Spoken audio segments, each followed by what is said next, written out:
Creo que el problema con Gladiador 2 es que todos los personajes que aparecen son personajes reales. Yo creo que la gente que hace cine histórico tiene cierta obligación de respetar la historia, aun cuando estén haciendo ficción histórica. Se llamaba Lucius Septimius Bassanio, así se llama. Caracalla le decían. Caracalla mata a su hermano. Creo que es lo peligroso de la película, porque la película inclusive hace citas de Seutonio, de Tácito, de Plinio, son fuentes clásicas.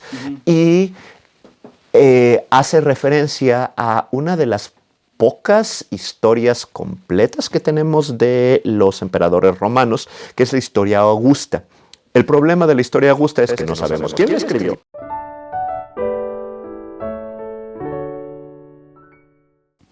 Amigos de Arte y Pasión, hoy tenemos un invitado de lujo y vamos a hablar de la película El Gladiador 2 y vamos a hablar del Imperio Romano y vamos a hablar de cosas muy interesantes. Y para ello nos acompaña ni más ni menos que el maestro Luis Hernández Daguajare, profesor de Historia en el TEC de Monterrey. Luis, muchísimas gracias, bienvenido. Gracias, maestro. Muchas gracias por la invitación. A sus órdenes. Yo creo que el tema que nos ocupa el día de hoy es apasionante. Fíjate que, bueno, desde luego yo ya vi la película, tú también, Luis, y yo no tenía muchas expectativas, fíjate. Yo dije, híjole, aquello va a ser... Y me gustó mucho. ¿A ti qué te pareció, Luis?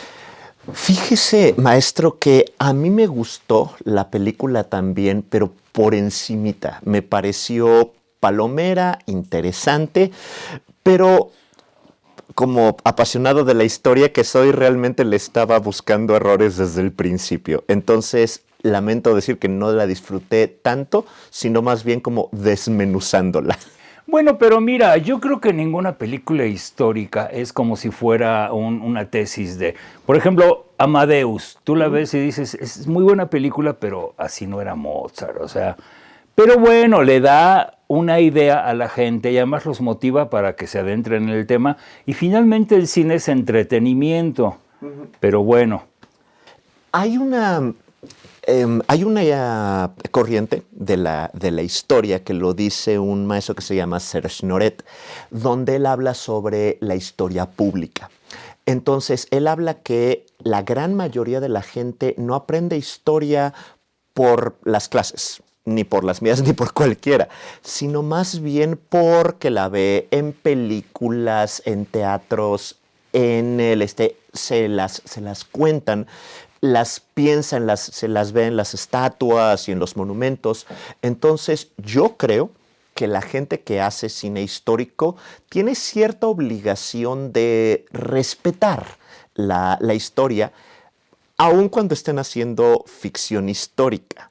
Yo siento que hay, por ejemplo, una diferencia con otra película de Ridley Scott, que por cierto yo la veía quería verla con cierta ilusión, que era la película de Napoleón, y Claro. me decepcionó completamente porque ese no es Napoleón. Ese es el Joker en un sombrerito de Napoleón. O el Boney, que era la caricatura que hacían los británicos en Napoleón. Pero creo que sí se puede hacer buena ficción histórica y buena fantasía histórica, y ponerlo así, fantasía, en el momento en el que nosotros respetamos la historia como es o como fue, o tratar de ponerla. Sí se puede jugar con fechas, podemos decir que eventos que duraron años, a lo mejor duraron meses o semanas, pero también siento que son con muchas adaptaciones, como que pasa con las adaptaciones de los libros. Cuenta tu historia o cuenta la historia del autor, pero no trates de agarrar la historia y deformarla para contar tu historia. Por eso me gustó Gladiador 1, porque Gladiador 1 toma la historia de un emperador, bueno, de dos, Cómodos. Marco Aurelio. Marco Aurelio y Cómodos después. Y Cómodos sí era su hijo. Cómodos sí era su hijo. Marco Aurelio nunca puso en duda que Cómodos no iba a ser su sucesor. Pero Cómodos sí le encantaban las peleas de gladiadores, se metía en la arena.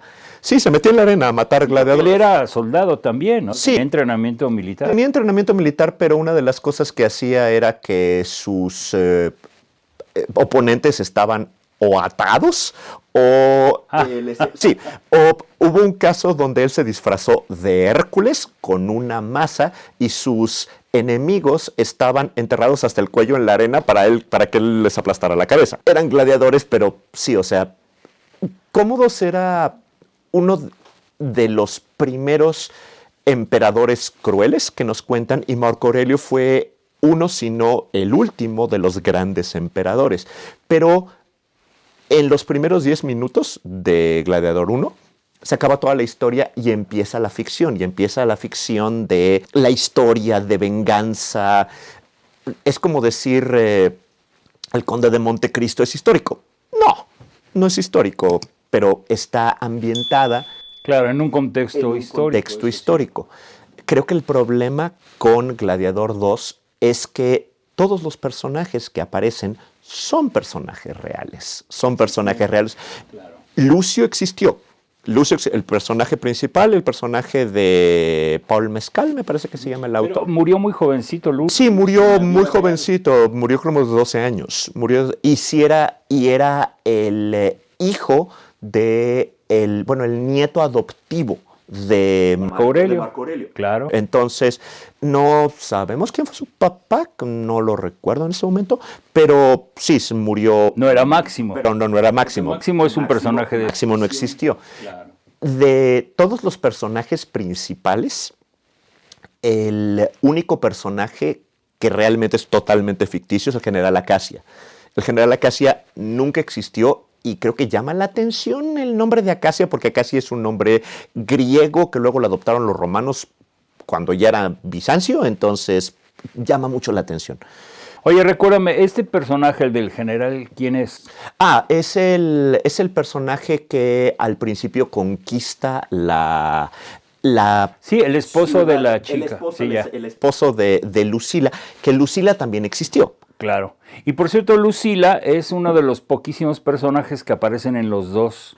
Sí, junto con el personaje el que hace de Derek Jacobi, el actor Derek Jacobi, que es uno de los senadores. Claro. Que no habla en toda la película y que lo ejecutan de un espadazo o sea, nunca se sabe cómo lo arrestan ni nada. Y siento que ese es otro problema de la película. La película de Gladiador 1 me tenía al borde de la ciencia. Era una película interesante. Hasta la música es bellísima. ¿Y te acuerdas? Sí. La música es bellísima. Que ya cumplió casi 25 años la película, ¿verdad? Sí, y me parece que es el mismo compositor que Los Piratas del Caribe. No, yo te iba a decir el mismo compositor de esta otra. Sí, de estas, creo que son, creo que tienen como temas, similares, sí. Sí, porque no sé si Hans Zimmer sigue vivo. Ahí sí me agarró en curva, maestro, pero sí es él. Sí, qué interesante, qué bonito. Entonces, a ver una cosa, Marco Aurelio. En la primera película le encarga a Maximus, le dice... Yo quiero restaurar la República y te encargo que tú... Yo creo que a Marco Aurelio no le interesaba para nada. No, para nada. Una de las cosas que no entendemos mucho, a lo mejor la gente que no entiende de Roma, es que la República de Roma era increíblemente corrupta. Precisamente por eso la quitaron. Y ninguno de los emperadores que siguieron, empezando con Julio César, quería dominar quería que se regresara a ser una república. El Senado tenía poder, pero tenía poder como legisladores. Y curiosamente, cada emperador que le ha subido los impuestos a los senadores, a los ricos, los retratan como psicópatas. Pero lo que sí es cierto es que hay muy poco registro histórico de muchos de los emperadores que han sido tomados como más crueles. Heliogábalo, Nerón, Calígula, porque se les hizo un castigo que se les conocía en la antigua Roma como el damnatio memori, o memorie, que era la maldición memórica de la historia, borrar de la historia. De hecho, el emperador Caracalla le hizo eso a su hermano Geta. El único retrato que sabemos que en vida fue de Geta, lo borró Caracalla. Lo borró Caracalla. Que eran hermanos. Eran hermanos, sí eran hermanos, no eran gemelos. Cierto, maestro, me da mucho gusto que digas Caracalla, porque así se dice. Sí. Yo he visto mucha gente que dice Caracalla, no, Caracalla porque es italiano, es un nombre italiano, ¿no? Pero bueno, castellanizado Caracalla, pero a mí me gusta más Caracalla. Fíjate que yo me enteré de que Caracalla existía porque cuando hicieron el primer concierto de los Tres Tenores fue en las termas de Caracalla. Entonces yo me pregunté, dije, ¿qué es eso de Caracalla? Pensé que era un lugar geográfico. No, fue el emperador que mandó construir, parece que construyó muchas cosas Caracalla, ¿no? Caracalla hizo muchas cosas. De hecho, él no se llamaba, así. Se llamaba Lucius Septimius Vassanio. Así se llama. Caracalla le decían. Caracalla le decían. Su hermano, así se llamaba, Pluvius Septimius Geta. Pero se llevaban... Caracalas es el apodo. Caracalas es el apodo. No recuerdo exactamente qué significa Caracalla, pero por ejemplo, Calígula también era... Sí, botitas quiere decir. Eran botitas porque su papá lo llevaba disfrazado de legionario. Tenía botitas de soldado cuando era un niñito pequeñito, sí. Entonces, Caracalla existió y de hecho Caracalla... En el momento en el que empieza la película, Caracalla y Geta eran coemperadores con su papá, que seguía vivo, Septimio Severo. Septimio Severo también expandió, más bien defendió las fronteras del imperio y inició una dinastía que es la dinastía Severa. Me parece que la película agarra un evento que se le conoció como el Año de los Cinco Emperadores. El Año de los Cinco Emperadores, que fue el 193 después de Cristo, hay una guerra civil precisamente cuando muere Commodus. Commodus muere sin herederos, excepto el posible Lucius, que era el hijo adoptivo, el nieto adoptivo del abuelo, que muere de joven. Pero tal vez ya había muerto. Sí, ya había muerto. O sea, ya había muerto. Y también a Lucila, que era la supuesta madre que es la madre de Lucius en la película y en la vida real. Commodus ya la había asesinado. Creo que la manda a estrangular. La mitad de los personajes ya estaban muertos para el inicio y Septimio Severo seguía vivo y era la única razón por la que los dos hermanos no se habían dividido el imperio, que es una de las razones que intentaron hacer justamente en el momento en el que se muere su papá. Intentaron dividirse el imperio. Se detestaban. Cada uno tenía su corte, su parte del palacio y los sirvientes de uno no podían entrar en el otro lugar. O sea, nunca se llevaron bien el Caracalla y Geta. En la película parece que se toleran. Sí, parece que se toleran. Oye, maestro, pero una cosa, Caracalla mata a su hermano. Ah, sí, claro, por supuesto. En la película lo mata el otro señor, el que le... Ah, sí, es el Macrinus, que también existió. Pequeños spoilers, perdón. Pero no fue así. O sea, lo mata su hermano. Lo mata su hermano y lo mata en los brazos de su madre. Hay un cuadro muy famoso de Caracalla matando a Geta.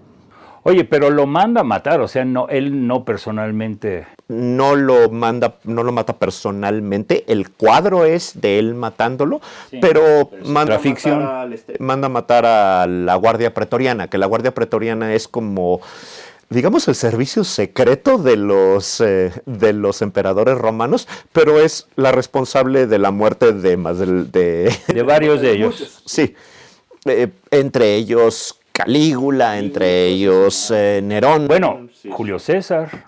Julio César fue asesinado por el Senado, sí, pero... Oye, por cierto, una cosa interesante de la palabra Senado, que hasta la fecha sigue existiendo los senadores, ¿no? Bueno, corrígeme si estoy mal, maestro, porque aquí el maestro eres tú. Gracias. Senado, la etimología de la palabra viene de senectud, ¿me entiendes? O sea, los senadores eran tipos que eran ya de la tercera edad, ya gente mayor, porque se suponía, se daba por hecho que eran los más sabios. Entonces, senectus, senado, senil. Ignoro la origen de la palabra senado, pero lo que sí puedo decirle es que se tenía desde la antigüedad esta idea de que los ancianos son los que deberían gobernar por los que tienen más experiencia. Entonces, siempre ha habido en los gobiernos de muchos pueblos consejos de ancianos que gobiernan. Entonces, no me sorprende. Entre los nahuas, entre los apaches, africanos, todos había. Pero en el caso de Roma no solamente eran gente mayor, sino que además eran los nobles. Eran gente muy rica. Sí. Eran gente muy rica. De hecho, muchos senadores y gobernadores de las provincias, Pertinax, Dunio Juliano, Vespasiano Níger, Claudio Albino, son estos emperadores que eran gobernadores, que se proclamaron de emperadores después de la muerte de Commodus. Y es en este momento cuando uno de los gobernadores, que es Septimio Severo, pues pacifica a todos y él se proclama emperador. De hecho, Septimio Severo fue uno de esos emperadores que enojó a todo mundo, pero hizo una cosa que se llama la nona militaris. Es un edicto que es básicamente confiscar productos agrícolas para dárselos a los militares y que ellos no solamente nunca pasen hambre, sino que no les afecte la inflación. La nona militaris lo que hace es que mantiene al ejército en el bolsillo de Septimio Severo. Y es una de las razones por las que el ejército no se le revela ni a Caracalla ni a Geta, porque seguía manteniendo, era una especie de dictadura militar, casi. Ok. Bueno, entonces nos quedamos en que Caracalla asesina a su hermano, pero además a los pocos meses de... Caracalla mata a su hermano, creo que pasan un par de años antes de que lo matan, pero otra de las cosas que tiene la película es que nos vende la película esta imagen de dos niños malcriados, berrinchudos, que están hasta medio ridículos, ¿no? Con sus chapitas aquí. Esta cosa del maquillaje es muy interesante porque el maquillaje viene de Siria. Y los romanos lo detestaban, o sea, lo hacían ver como ridículo. Y así se ve en la película. Así se ve en la película, pero creo que esto es una mezcla porque el emperador que viene después de Macrinus, el personaje de Denzel Washington, es Heliogábalos. Y Heliogábalos sí se maquillaba porque era de origen sirio. Y de hecho, el Senado romano lo ridiculizaba por eso. Geta, aquí hay una cuestión muy interesante porque creo que es lo peligroso de la película. Porque la película inclusive hace citas de Seutonio, de Tácito, de Plinio, son fuentes clásicas. Y hace referencia a una de las pocas historias completas que tenemos de los emperadores romanos, que es la historia Augusta. El problema de la historia Augusta es que no sabemos quién la escribió, y no sabemos cuándo la escribió, y no sabemos por qué la escribieron. Entonces, es una historia como para cuidarse mucho. A lo mejor lo escribieron algunos senadores que estaban enojados y entonces hacen ver muy mal al emperador que los hizo enojar. Es una fuente contemporánea romana. O sea, sí es una fuente contemporánea romana. Y hay historias, por ejemplo, de Seutonio y de Tácito, que por cierto, Seutonio, una de las cosas que nos dice es que sí, había peleas contra bestias marinas. Nunca dice que eran tiburones porque, bueno, vamos a ponerlo sobre la mesa, poner tiburones en el Coliseo es una ridiculez. Pero, porque aparte, bueno, los romanos sí conocían a los tiburones. Conocemos casos de batallas navales, se llamaban naumaquias, simuladas en fosas excavadas en las márgenes del mar y del río Tíber. El primero que los hace es Julio César. Es el primero ese es el primero que las hace. Entonces, esta mezcla entre la ficción y la realidad, eso es lo peligroso, porque no hay una línea directa. Una de las cosas que tiene, por ejemplo, la película, es que a Geta lo ponen como este hombre delicado, el que le gusta vestirse así como muy bien, pero ridículo, como usted dice, de maquillaje. Realmente no sabemos nada de él, porque su hermano, como le dije, lo borró de la historia. De hecho, hay una... No, pero además eran unos grandulones. Eran unos grandulones, uno porque los dos eran militares. Habían acompañado a su papá en las campañas y estaban acostumbrados a la vida militar.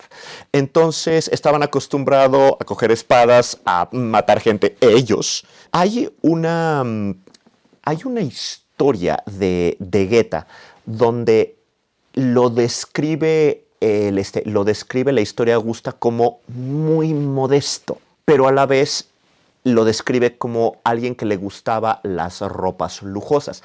Caracalla, por el contrario, esa es una cita de la historia Augusta, dice, era un hombre de morales crudos, cruel y gustoso de los juegos de gladiadores. Entonces, si la película quería un supervillano, un villano que imponía físicamente tal y como con su carácter, Caracalla era bastante buen candidato, porque Caracalla era una persona que podría mandarte a ejecutar en ese momento o podía ejecutarte él. Entonces, y no necesitaba que nadie le ayudara. No, pero una de las cosas que hace, curiosamente, es Caracalla hace una de las primeras constituciones romanas, que se llama la Constitución Antonina, que es es el edicto de Caracalla.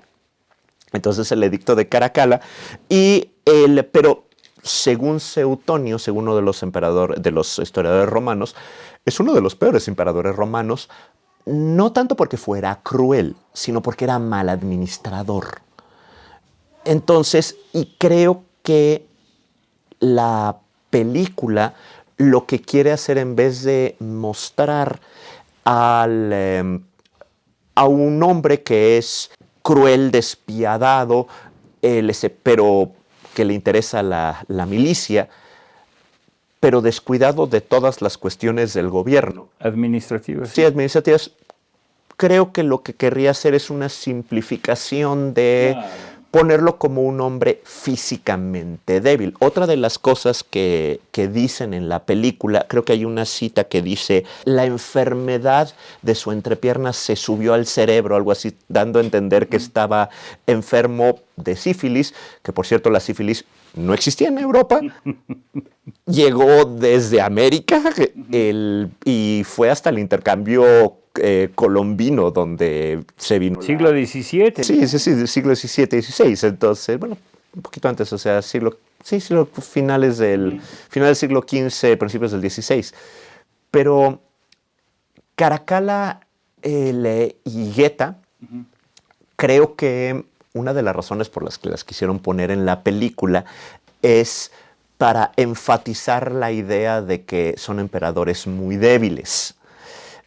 Otra de las cosas que me llama mucho la atención es justo el general Acacio, el Acacio cuando llega, dice, acabas de conquistar Numidia.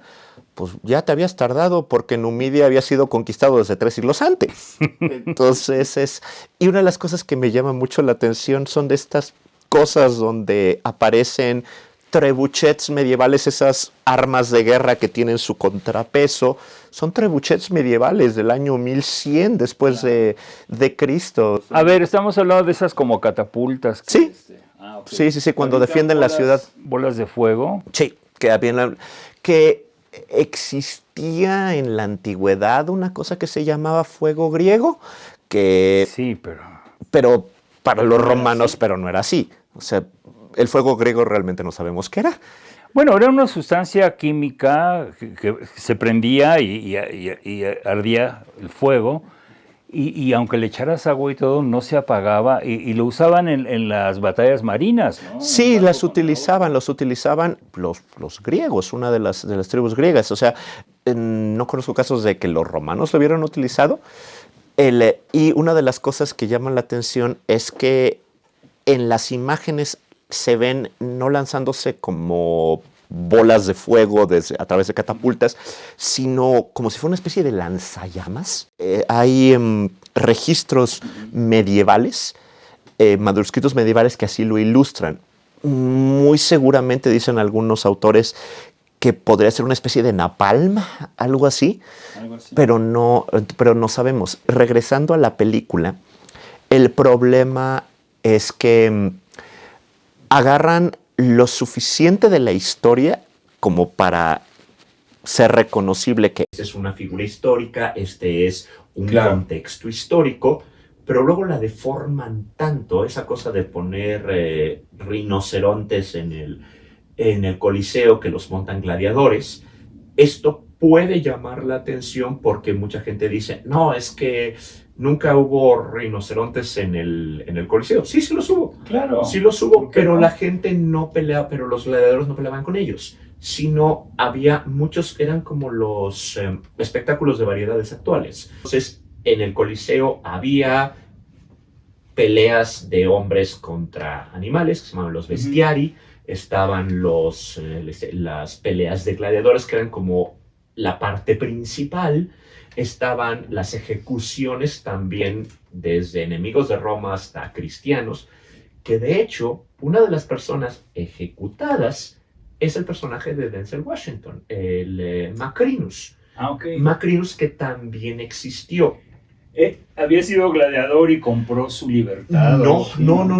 Y esa es una de las cosas que me llama mucho la atención, porque el Macrinus no era blanco. O sea, definitivamente no era blanco. Era del norte de África, es de la actual Argelia, en ese momento Mauritania. Probablemente era de rasgos semíticos. Hay un busto que se conoce de él, pero ese busto está muy controvertido. Él nunca fue gladiador, ni mucho menos esclavos. Y una de las cosas que me llama mucho la atención es, ¿por qué es un hombre negro? ¿Y por qué es entonces y por qué busca poder? Entonces antes era esclavo. No, nunca fue esclavo. O sea, nunca fue esclavo. ¿Era de gladiador también? No, era de origen, ni tuvo tuvo una escuela de gladiadores. Era pretorio, era el jefe era uno de los jefes de la guardia de Caracalla. Y sí mata a Caracalla, lo manda a matar. Pero sí lo mata, pero lo mata años después de que Caracalla mata a su hermano. Bueno, déjame decir una cosa. Lo que pasa es que en el cine moderno, las grandes industrias del cine no te dejan hacer una película si no es incluyente. Sí, por supuesto.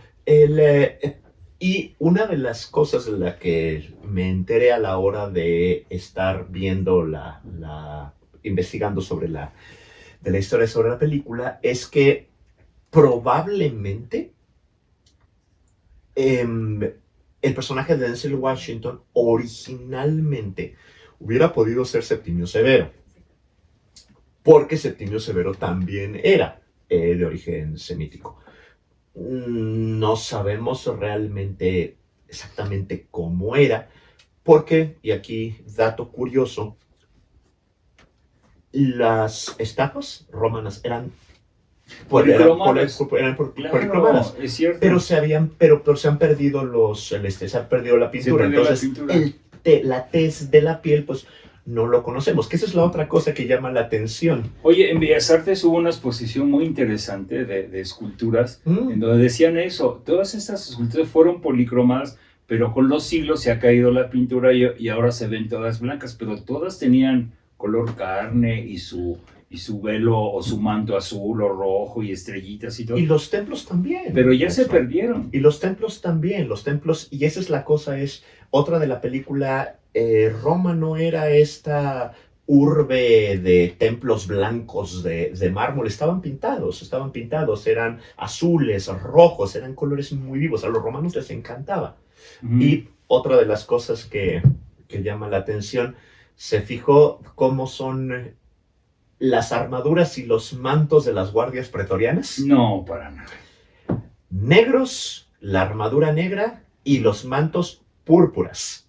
Entonces, eso ni todos los emperadores romanos lo hubieran podido pagar, porque el púrpura era carísimo. Era carísimo. ¿No es el color que se hace con las cochinillas? Sí, ahorita en Mesoamérica se hacía con cochinillas, que es como que era un color como escarlata. Insecto que cuando tú levantas una piedra sale corriendo, sí, pero un armadillo chiquitito. Pero en época de los romanos el púrpura se sacaba de unos mejillones. Eran unos mejillones, okay. Y hay que pulverizar como, creo que 15,000 mejillones para teñir un manto. Era tan caro que el emperador Nada más el emperador lo... emperador Nerón... No, porque aparte una de las cosas que había gente que era más rico que el emperador. Entonces tenemos ahí a Marco Licinio Craso, que pues... que de ahí viene Craso Error, precisamente. Mira, qué bonito. Sí, porque aparte se le ocurrió meterse con los partos, que eran básicamente antes que los persas. Y eso fue un craso error. Fue un craso error porque lo capturaron y como aquí anécdota, como le gustaba tanto el oro, pues le decidieron que sí, castigarlo, dice, ¿te gusta tanto el oro? Te lo vamos a comer. Entonces le dieron oro derretido se lo ejecutaron oro derretido con un embudo por la tráquea. Sí, por la tráquea lo mataron así. Uy, qué fino, de ahí viene qué finas personas. De ahí viene Craso Error también. Y y de hecho también para evitar esos problemas de que había senadores y tribunos que eran increíblemente ricos, y muchos de ellos, para demostrar lo rico que eran, pues se ponían mantos de púrpura. Claro. Entonces Nerón dijo, esto es para mi uso personal y cualquiera que se atreva a utilizar púrpura, porque básicamente están diciendo, soy más rico que el emperador, muerte. Otra de las cosas chistosas es que no sabemos exactamente cuál era el púrpura. Porque, claro, ¿a qué le llamaban púrpura? ¿A qué se llamaban púrpura? Porque lo único que tenemos son descripciones. Hay que recordar que en estos momentos, antes de los colorantes químicos, no había manera de igualar un color. Entonces, claro, inclusive las pinturas son aproximaciones, y creo que las que más se acercan a la realidad son aquellas que estaban en Pompeya o en Herculano, que estaban enterradas en ceniza volcánica. Bajo la ceniza, sí. Entonces sí que eso es lo que se tenía, pero realmente no sabemos en qué... El matiz exacto. El matiz exacto. Ese color. Es otro detalle, si me permite. Claro. Entonces, hay otro detalle que me llama mucho la atención. Recordará esta escena una de las primeras peleas de Lucius en el Coliseo, donde el campeón de los gladiadores lo derrota. Y él lo tiene en el suelo con esperando el gesto de clemencia o de muerte del emperador. Y en el momento en que el emperador le da el gesto de clemencia, Lucius Él se levanta, golpea a traición al gladiador y luego lo decapita. Eso hubiera sido motivo de ejecución automática. Pues sí. Uno, porque el honor era increíblemente valorado por los gladiadores. De hecho, los gladiadores había muchísimos tipos, ya no recuerdo en ese momento cuáles eran, pero dependían de su arma. Entonces había claro, sí. o sea, uno del tridente y la con red, la malla, sí. con la malla, y otra de la espada con la armadura. Todos eran diferentes, eran diferentes. Y básicamente la idea era como de igualar las condiciones, en teoría. Y hay que acordarse que los gladiadores eran atletas. Y eran caros, eran carísimos de mantener. Maestro, una cosa, yo me he enterado de que los gladiadores no necesariamente morían, es más, muy pocas veces morían, y me parece lógico, porque tanto trabajo para entrenarlos y los matas en la primera pelea, pues no tiene sentido, ni que hubiera tantos. Totalmente de acuerdo, maestro, y si esto es totalmente cierto, hay que acordarse que los gladiadores eran primero atletas, claro, y luego había que entrenarlos. Sí era cierto que eran de los más bajos en la sociedad. No se les marcaba, porque es otra de las cosas que aparece en la película, que se les marca con un hierro candente.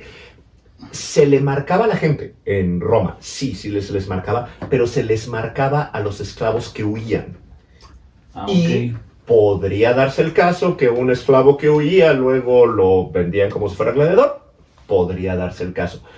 Pero precisamente por los lanistas, o sea, estos entrenadores, cobraban, había escuelas. Entonces, no era tan común. Sí, efectivamente, pones a pelear a un montón de gente con armaduras y armas de verdad, obviamente se van a morir. Pero no era tan seguido. Las peleas rara vez eran a muerte.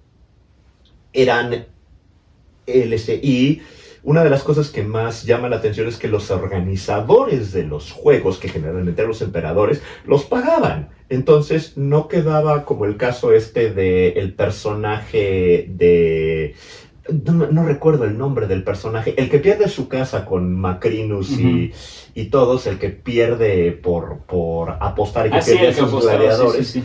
Pues realmente no hubiera perdido nada porque les hubieran repuesto a sus gladiadores. Y inclusive el emperador les hubiera pagado por, mira, me divertiste mucho. Pero un gladiador tenía que entrenar y sobrevivir batallas. Eran las celebridades de su época. Y hay evidencia muchísimas. Hay una estampa, un mural en Pompeya, donde hay inclusive un gladiador empuñando la espada con la mano izquierda. Y una de las cosas más curiosas es que esa figura se repite en varios murales. Ser zurdo en esa época no era tan común porque se corregía. Entonces, hay algunos académicos que creen que no era un gladiador, sino que era un gladiador en particular. Entonces eran las celebridades de su época. Era un personaje. Era un personaje. Entonces, rara vez morían. Evidentemente la gente moría ahí. Pero generalmente se esperaba un accidente, ¿no? O se esperaba al gesto del emperador, que de hecho el gesto del emperador era diferente. Hay dos versiones que yo conozca, que una de ellas, esto es mito de Hollywood. Es ficción. Es ficción de Hollywood. Y muchas de las veces yo he escuchado a algunos cineastas. No recuerdo quién es el director, pero una película, Pompeya, ¿se acuerda la película Pompeya? Que es el que salió hace Pues hace es que hay varias, pero yo creo que la más reciente, ¿no? Sí, es la más reciente, pero que mucha gente dice, es que sabemos que esto es ficción histórica, pero la gente ya está acostumbrada a verla, entonces Claro. pues la hacemos. Y es un convencionalismo Sí. actual. Sí, entonces se cree que originalmente había dos gestos. Uno que era el mátalo, saca la espada y mátalo, o guarda tu espada, Ah, ok. porter el pulgar. La otra, que quizá era común, que es lo que escuché, que es la que investigué yo, es que era un gesto como así, o sea, apuntando al pecho de mátalo. Ese sí es mátalo. Ese mátalo, así. Y el otro gesto era bajar el pulgar, tira la espada. Eso quiere decir... Tírales, o sea, tira la espada, tírales, o sea, clávala en el suelo, clávala en el suelo. Okay. Entonces, he pero visto no estas dos, pero no mátalos. Y aquí hay una cosa que es importante, y esto es importante para la película. Eso no era la decisión del emperador, era una orden, no era una sugerencia. Era el emperador dando órdenes. En la película hay una escena donde el campeón es vencido por su contrincante, el emperador otorga clemencia y luego el campeón ataca por la espalda y mata al campeón. Eso hubiera sido indignante en la antigua Roma. Es una desobediencia. Es una desobediencia personal, que de hecho pasa en la primera película. Pasa en la primera película es lo que te iba a decir. Que dice, es que... Maximus le perdona, ya lo iba a matar y le perdona la vida. Sí. Eso es ofender al emperador. Es ofender al emperador, es ofender al emperador. Y peor tantito, es desobedecerlo. Claro, ahí mismo hubiera muerto. Ahí mismo, y de hecho habían una guardia que sí efectivamente había arqueros a lo largo de la arena del Coliseo para las ejecuciones. Entonces, es como tener una guardia armada. Entonces, lo hubieran ejecutado en ese momento a Máximo en la primera película y a Lucius en la segunda. Y de hecho, todo el pueblo se le hubiera volteado. Entonces, ahí hay un error muy grave. Y especialmente la cuestión de cómo lo reciben los demás gladiadores. No, los demás gladiadores... En el caso de que el emperador lo hubiera perdonado... Le hubieran dado pamba. Sí, casi, básicamente es lo hubieran asesinado ahí mismo. Claro. Entonces, creo que es ese creo que es el problema con la ficción histórica, porque luego se vienen con las narrativas es que los romanos eran unos salvajes que disfrutaban de los deportes sangrientos. Y yo diría, y el box, y las peleas de toros, y las corridas. Y las corridas de toros, las peleas de gallos, las peleas de perros, y las peleas de perros, o sea, sí. Yo nunca he ido a una, pero no iría, o sea, ¿cómo? No, yo tampoco, pero yo he visto una pelea de gallos y es horrible. Hay una narrativa muy grande de decir, somos más civilizados que los del pasado. Pues quién sabe. Y yo no creo. Y el problema que tienen estas películas con esta mezcla de ficción y realidad, y aparte sacando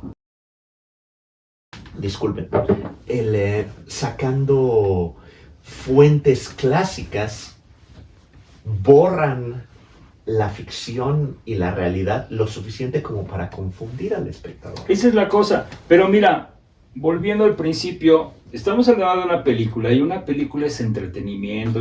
Claro que si está basada en cosas históricas, en cosas que ocurrieron, pues debería tener un poquito de digamos, verdad histórica. Pero los guionistas y los o sea, si lo hacen muy histórico, entonces la película no va a gustar o va a fracasar. Entonces se van un poco también por la parte comercial de que es que esto tiene que redituar. Claro, hay que olvidar. Es una ficción basada, es entretenimiento, ¿no? Por supuesto, hay que entender primero que sí, el cine es arte, pero también es una industria. Claro. Entonces, y la industria tiene que ganar. Hay una frase me parece que es Michael Eisner, el antiguo CEO de Disney, y si alguien me quiere corregir en los comentarios, si me equivoco, por favor, pero creo que es de Michael Eisner, cuando él toma el control de Disney, y él es el que inicia el renacimiento de Disney con La Sirenita, con el Rey León, que dice: no es nuestro objetivo hacer arte. No es nuestro objetivo mandar un mensaje. Nuestro objetivo es tener ganancias. Si podemos tener ganancias haciendo arte o dando un mensaje, lo haremos. Quizá hasta ganemos premios, pero no tiene que ser nuestro objetivo. Entonces, creo que eso como encierra esta parte de vamos a hacer lo que venda. Pero para mí, que soy fanático de la historia, y creo que para mucha gente que es fanática de la historia, y voy a decir algo radical, insultar a la historia en ese momento, porque Ridley Scott le contestó a Dan Snow, un historiador que se atrevió a criticar su representación de Napoleón, que le dijo: ¿estuviste ahí? No, entonces cállate la boca. Ridley Scott, hay que acordarse que es una persona de casi 90 años, que ha disfrutado de una cadena de éxitos, y siento que, pues, a esa edad es justo de que se le vaya la cabeza. Pero esta parte de entender que, como cineasta, el mostrar una realidad histórica que sí pasó y ponerla al frente, hay cierta obligación para el cineasta. Totalmente. Si me permite, yo siento que puede haber dos maneras de representar la historia. Es que tiene que haber un equilibrio. Hay que haberla. Me permito recordar, por ejemplo, la película Titanic, que la película Titanic es una representación histórica fiel del barco. Todo lo que tiene que ver con el barco y con la tragedia, hasta los personajes que están juntos, son reales. Y hasta se parecen enormemente. Pero lo toman como un telón de fondo para contar la historia de una historia de amor. Que esa es la ficción. Que de hecho creo que fue 20th Century Fox, la compañía de productora, que le dijo a James Cameron: está bien, te vamos a dejar hacer una película de Titanic, pero Romeo y Julieta en el Titanic y tú puedes hacer lo que quieras.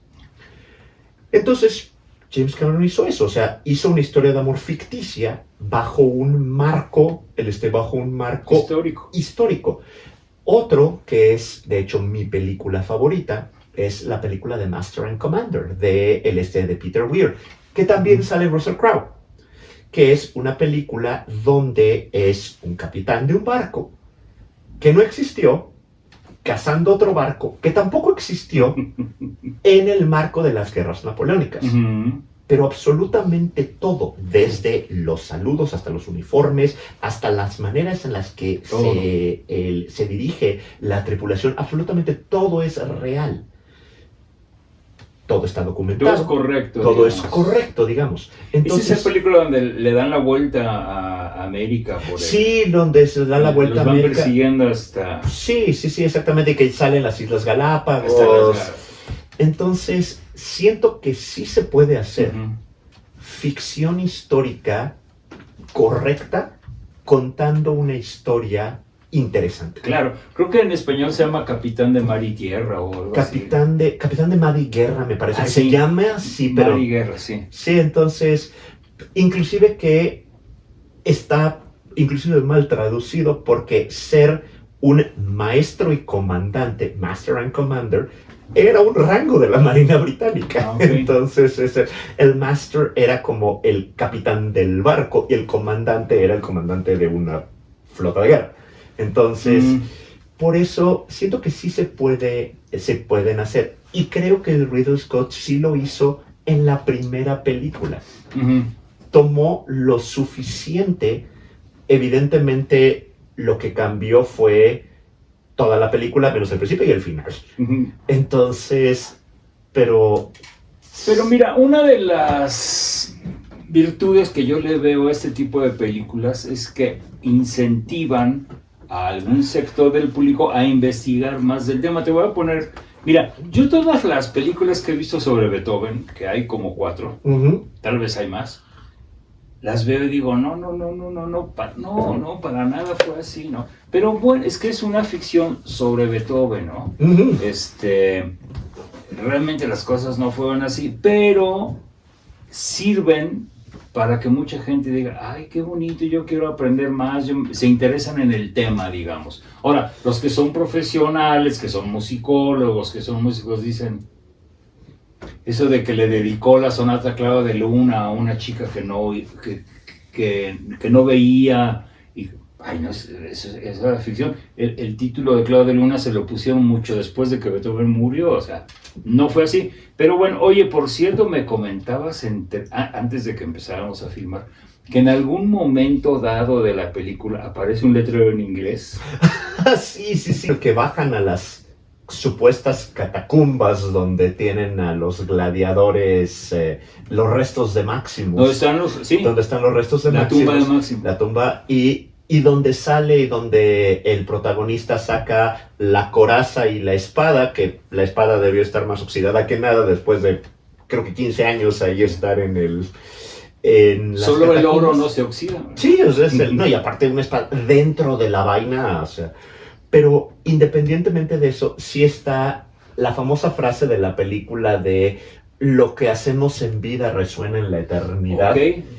Eso establece, sí, en la película 1, pero lo que te dicen es what we do in life echoes in eternity.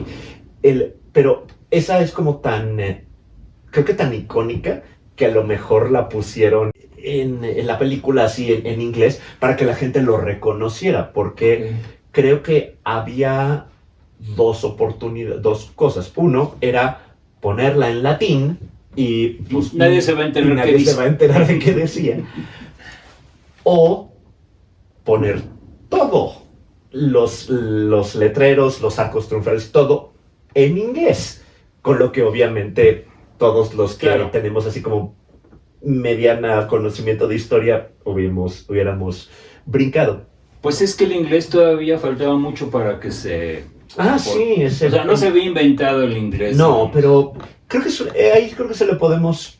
Es un convencionalismo de la película de, bueno, para que lo liguen con el resto, digamos. Creo que sí. O sea, oye, y en la película 1 de Gladiador, creo que en alguna escena aparece un candado en una puerta. Y el candado es un invento que se creó muchos siglos después de cuando supuestamente ocurre todo esto. Fíjese que esa parte no la recuerdo, maestro, pero sí, no, por cuestiones de anacronismos, pues tenemos los aspectos de los trebuchets medievales, capturar una ciudad que había sido capturada 300 años antes. Mira, hay dos cosas que yo siempre noto en este tipo de películas así de espadazos y de eso. Una, de gladiadores y de Jasón y los argonautas y eso. Una, todos están limpiecitos y con su ropa bien limpiecita. Y pues eso no es creíble. Y dos, en una escena dada les dan una golpiza tremenda.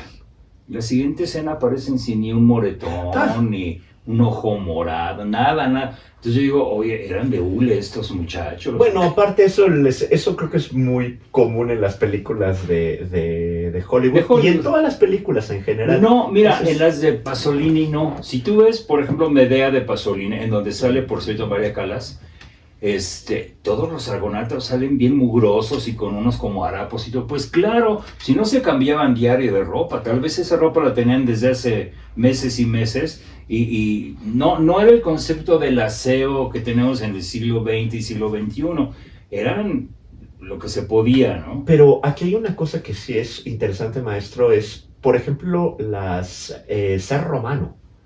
Tenían ciertas cuestiones de higiene y sí eran gente, uno que se bañaba todos los días, porque había baños, había termas, y había aspectos para rasurarse, que de hecho queda registrado que rasurarse en época romana debió haber sido horrible, porque se rasuraba con una navaja de cobre, luego se frotaba la piel con piedra pómez y luego... A ver, hazlo. Sí, y luego se arrancaban los pelos con unas pinzas. Entonces dicen que que me parece que es Tácito, donde dice que era una tortura.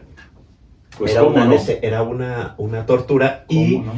el hecho de muchos de los romanos que le decían a la gente que no se rasuraba, bárbaros los que estaban fuera de Roma, esa gente también se cuidaba el cabello y hay registros de los bárbaros de Germania que se untaban grasa en el cabello y se los untaban con polvo de oro y se cuidaban increíble. Entonces, esa higiene, o sea, sí existía, pero no para todas las clases. Lo que te iba a decir, sin duda, pero si estamos hablando de unos soldados que están en el frente de batalla y todo eso, no es creíble que vayan todos limpiecitos, todos con su...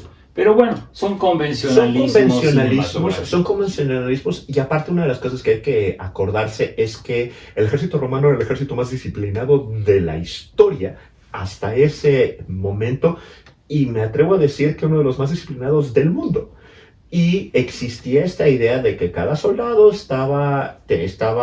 le tenía bajo su responsabilidad su higiene personal, su mantener limpia su ropa. Entonces sí existían las cuestiones. Pero a ver, dime, entonces sí era costumbre romana el rasurarse. Era rasurarse también. Y aparte otra de las cosas que hay que entender también era, por ejemplo, la higiene bucal. Era común porque hay que acordarse que no conocían el azúcar. El azúcar es posterior. Entonces, se endulzaba con miel y se utilizaban a veces no una especie de pasta bueno, podemos decirlo así, se utilizaba una suerte de pasta de dientes que se utilizaba ceniza. Entonces se hacían gárgaras con ceniza, entonces sí tenían buenos dientes y aparte otra de las cosas que hay que acordarse es que pues los dientes picados causan caries, causan infecciones y eso provoca antes de los antibióticos, eso provocaba la muerte. Entonces sí tenían médicos, o sea, sí existía en esa parte. Creo que ese es el problema de la película, que es, uno, mezcla lo suficiente ficción con la realidad como para confundirse y promueve también la idea de esta narrativa de ve estos salvajes bárbaros y que ahora somos mucho mejores. O que se quiera meter ideas modernas. Esta idea también de lo que estaba diciendo al principio de la intervención, que es vamos a renovar la república porque nosotros asociamos que la república es la mejor manera de gobernar en lugar de un imperio, cuando no pasaba en tiempos de los romanos. Sí, es lo que me decías, Marco Aurelio para nada tuvo la pretensión de restablecer la república. Pues no, para nada. Es parte de la ficción. Sí, efectivamente, después de los eventos que aparecen en Gladiador, el imperio romano se fue para abajo. Sí fue el inicio del colapso del imperio romano con la dinastía Severa. Y hay historias de emperadores horribles. El que le siguió a Macrinus, el personaje de Denzel Washington, Heliogábalo, lo tuvo que matar su abuela. Ah, caray. Sí, lo mandó matar su abuela porque aparte llegó al poder, creo que me parece como 14 años. Creo que Heliogábalo hubiera sido muy parecido a como muestran a Caracalla en la película. Ah, ok. O sea, un mocoso, un mocoso malcriado, que la otra cosa que tiene es, por ejemplo, el mono que aparece, que lo pone como senador. Caracalla nunca tuvo un mono de mascota. Tuvo un león. O sea, tuvo un león de mascota. Tuvo un león de mascota. Pero eso, por ejemplo, podría ser un ejemplo de lo que luego le asocian a Calígula, que es que nombró a su caballo, a Incitatus, que lo nombró senador. Hay versiones que dicen que lo nombró senador, otros que amenazó con ponerlo como senador. Y realmente los historiadores actuales lo que dicen es, no quería nombrar caballo, no estaba lo suficientemente loco como para nombrar a senador un caballo. Lo que quería darle un mensaje de miren al Senado, de miren lo que los respeto, miren lo que los respeto, miren lo que pienso de ustedes, tanto que voy a nombrar senador a mi caballo. Porque eso es la respuesta que tengo. Esto es el respeto que tengo por ustedes. O sea, nada. O sea, nada.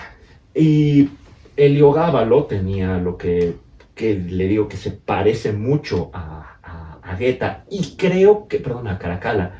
Y creo que la diferencia aquí es que Ridley Scott lo que creo que hizo es, voy a agarrar a este emperador y a este emperador y a este emperador y voy a poner los peores aspectos de los peores emperadores y los voy a poner en este emperador ficticio, que porque me suena la fecha me lo voy a poner Caracalla, pero eso no es Caracalla. Heliogábalo tenía, digamos que era un bromista. Una de sus bromas era el invitar a cenar a gente muy rica y ponerles drogas en la comida para que se durmieran. Okay. Y cuando despertaban, estaban en la arena con los leones. ¡Qué broma! ¿Qué broma? Pero la broma es que eran leones domesticados y sin dientes. Pero lo que me imagino era... Pues si no les daba un infarto, si no les daba un infarto, así es el... Quedaban traumados de por vida. Hay una historia también, de hecho hay un cuadro que se llama Las Rosas de Heliogábalo, que se le ocurrió la idea placentera de, en uno de sus banquetes, tirar ramos de pétalos de rosa. Se ahogaron como 17 de los comensales porque creo que empleó como no sé cuántos, pero kilos y kilos y kilos, entonces se ahogaron los comensales. De tantos pétalos de rosa. Y así a veces, por ejemplo, que eso también se lo atribuyen a Nerón, loterías dentro del Coliseo, donde mandaba paquetes a la gente y las cajas tenían serpientes venenosas, abejas. Esto es una de las cosas que es de donde se mezcla la verdad con la ficción, porque muchos de estos excesos de estos emperadores vienen de fuentes posteriores y y muy probablemente sean exageraciones. Claro. Entonces yo siento también que ese es el problema con la película, el mezclar y el utilizar algunas cosas que sí están registradas. Toma ciertos aspectos de la historia que están registrados, Caracalla mató a su hermano, sí. Macrinus mató a Caracalla, sí. Lo mandó a matar, pero sí lo mató. Había peleas en gladiadores, sí. Hay escenarios y hay imágenes con naumaquias de las batallas navales en el Coliseo. Sí, pero no eran así. No eran así. Como se ven en la película. Pero la cosa es que la gran mayoría del público se queda con el título, se queda con... se lo creen, Se lo creen. Entonces, y es lo que le estaba diciendo al principio del problema de la historia pública. Bueno, más bien de la cuestión de la historia pública, que es el público entiende y aprende historia no en libros, sino en cómics, novelas gráficas, películas. Luego me pueden decir, es que Asterix es ficción histórica. No, Asterix Es un cómic. es un cómic fantástico que está ambientado en el Imperio Romano y tiene cuestiones históricas, sí.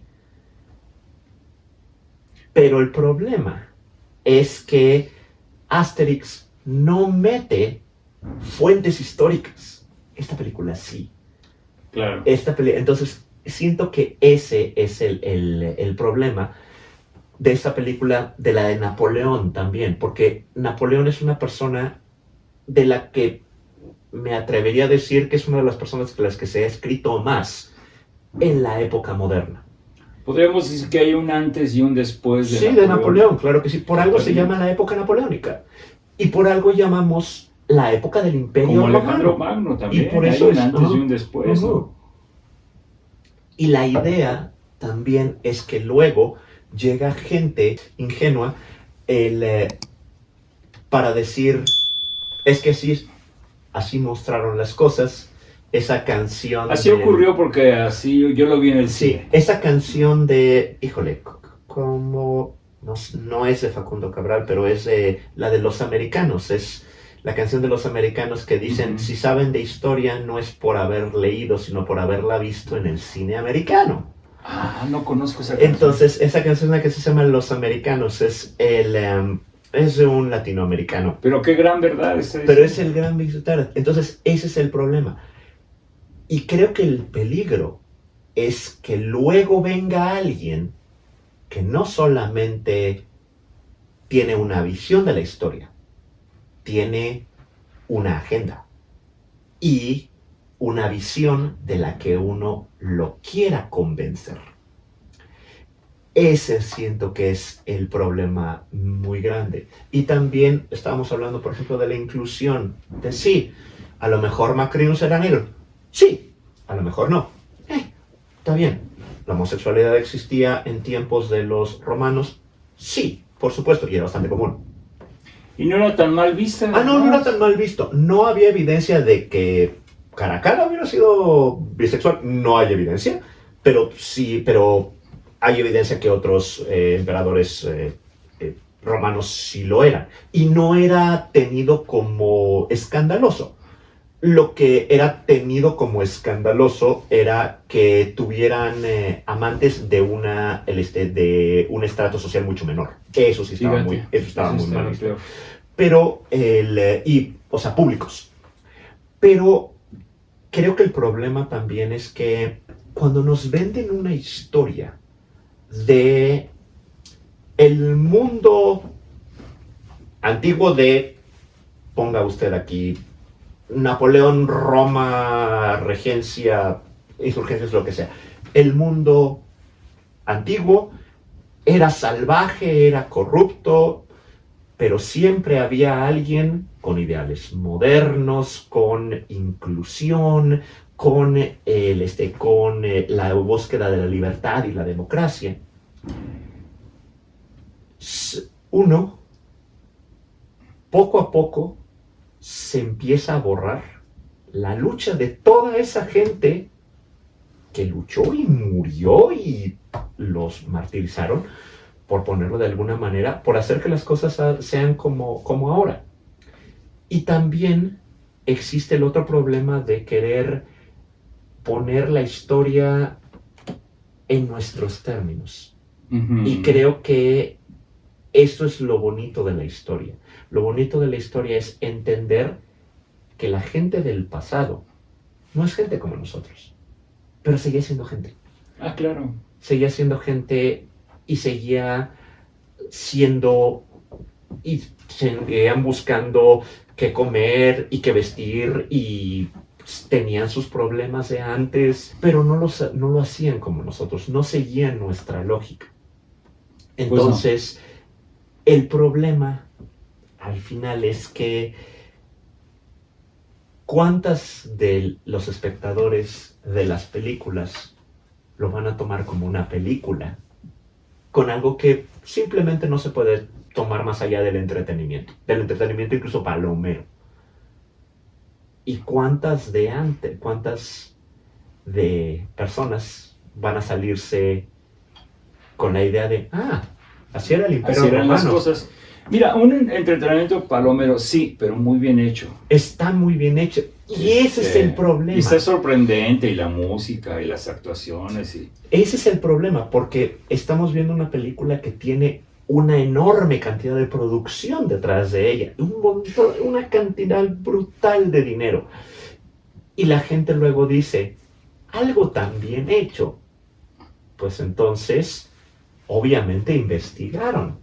Claro. Porque cuando dicen, voy a investigar si existió Geta, sí existió, y Caracalla también existió, y Lucius también existió, y Macrinus también existió, y hubo una Numidia, y hubo un imperio romano, y hubo un coliseo, y había naumaquias, entonces, si lo que me muestran al principio es real, lo demás también es real.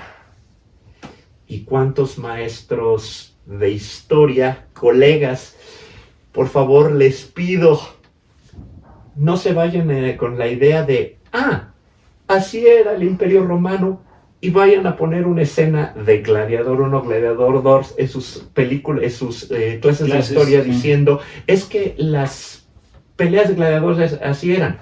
No, así no lo eran. Y los romanos no eran así. Algunas cosas, y otras que no. Uh-huh. Pero sí hay que seguir disfrutando de estas películas, como usted lo dice, haciendo que esta película sea el inicio de una curiosidad por saber más. Claro. Creo que ese es el valor de la película, y siendo que precisamente por eso hay que tener un poquito más de respeto. Hay que tener criterio como criterios. público, sí. Sí, y criterio como público, claro.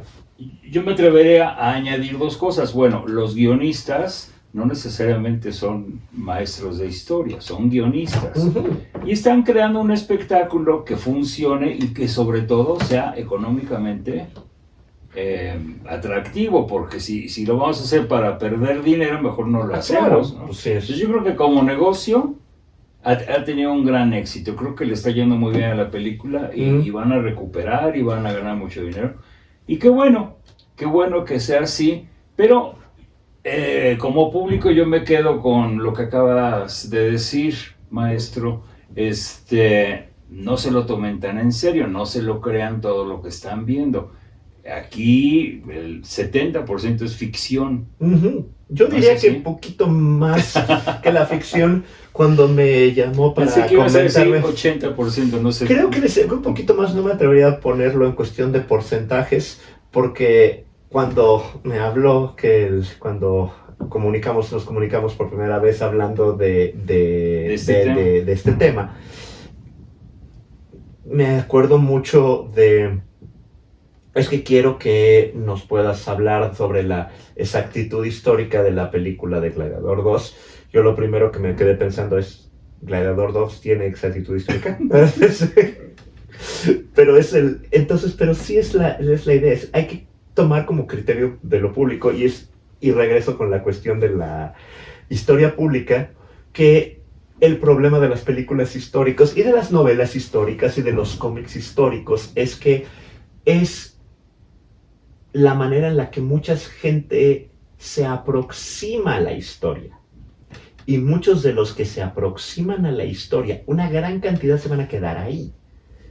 Muy pocos, o un número reducido más bien, van a seguir investigando. Hay un ensayo de Jorge Darwengoitia donde él habla que él siempre pensó que el vencedor de la batalla de Trafalgar tenía la cara de Laurence Olivier. Entonces, de Laurence Olivier. Y luego vamos a creernos que Marco Aurelio se parecía a Alec Guinness, porque pues, la caída del Imperio Romano, y que Cleopatra era Liz Taylor. Entonces, esa es Entonces siento que esa es la cosa, maestro. Yo disfruté la película, pero me atrevo a decir que la disfruté diferente a como lo disfrutó usted. Seguro. Porque yo disfruté desmenuzándola. No, y además disfrutaste del evento cinematográfico. Sí, claro, y estoy de acuerdo que es es es un evento cinematográfico y con eso hay que quedarnos. Y la historia de los emperadores romanos y del Imperio Romano da para una serie completa. Si me permite a su auditorio, hay una serie de videos del Imperio Romano, que es un canal que se llama Eso es otra historia. Y hay otro historiador que es un historiador que tiene un canal de YouTube, que el canal de YouTube se llama Metatron, donde retoma muchísimos de estos aspectos. Si me permite también dirigirme a todos los posibles historiadores que nos están escuchando, siento que el problema de muchos de los historiadores profesionales es que escribimos para que nos lean otros historiadores. Si uno se acostumbra como académico a escribir de manera obscura y especializada para que solamente nos entiendan otros académicos, entonces lo que va a pasar es que la gente se va a ir por las películas, por los cómics. No te copian, no te duplican. Sí. Pero igual pasa con los musicólogos. Escriben para sus colegas. Y muchas veces tú lees lo que escribieron y dices, no le entiendo. Si no lo entiendo yo, que soy músico, mucho menos le va a entender el público. Tienes que escribir de tal forma que te entienda la gente. Sí. Para ellos deberías de escribir. Es más sencillo estar inmerso en la historia en un espectáculo como Gladiador. Por eso es que siento que esa es la responsabilidad del cineasta. Pues muy bien, maestro. Luis Hernández Daguajaret, te agradezco muchísimo que hayas estado aquí con nosotros. Yo creo que quedamos aplazados para en el futuro hablar de otros temas, porque todo esto de la historia es tan interesante y debemos conocerla de buena fuente y una fuente fidedigna. Te agradezco muchísimo y ha sido un honor que hayas estado con nosotros. Maestro, muchísimas gracias. Con nuestro público de Arte y Pasión. Y amigos, pues síganos en las redes sociales, suscríbanse y recuerden que el arte es para todos.